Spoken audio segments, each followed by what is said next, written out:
Hi, it's me again with Corel Draw tips and tricks. Now, this is going to be like part 5 of creating this cool series.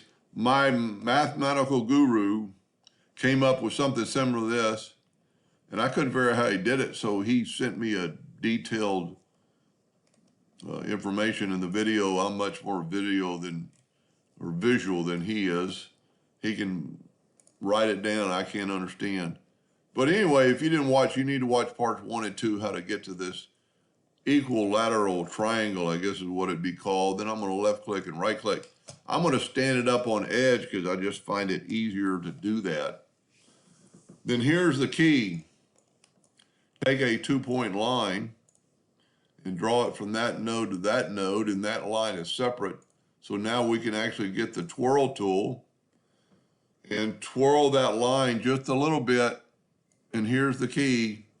After you get your line twirled, these need to fit inside this triangle. So we're going to get the shape tool back and move that one to there and that one to there. Now here's kind of the key. Control D and make a duplicate. Move the center rotation of that one down there and rotate it 240 degrees. So now it's on the other side of the circle.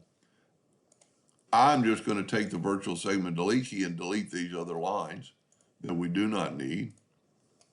And this is kind of like a tessellation in a way, but we're going to select both these lines and go up to effects and blend.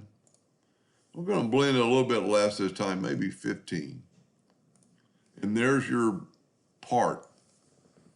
Control G to group it, Control D to duplicate it, move the center rotation, and now rotate it 120 degrees.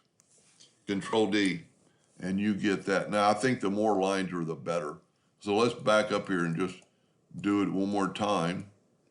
Back up, and let's go ahead and do the 17 or 18, because it is more lines. It is a blend, so I probably don't have to group it, but I am. Now, if you needed to color it in, you'd probably need to ungroup it, and so I didn't make a duplicate. Whenever you do that and you don't make a duplicate, just go ahead and rotate 240 and then keep going. So here's what's cool about this. Control G to group that, Control D to duplicate it. Now let's move the center rotation to one of these edges and rotate it 60 degrees. Control D, 120 degrees.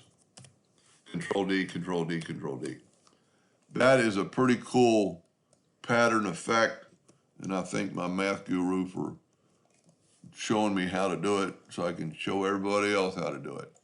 Now, like I said, if you were going to do that, you'd probably want to smart fill it first because you're probably going to get some leaks in here. So I might make a second video how to smart fill it and get it to look good. Anyway, hope that helped a little bit. Thank you for watching.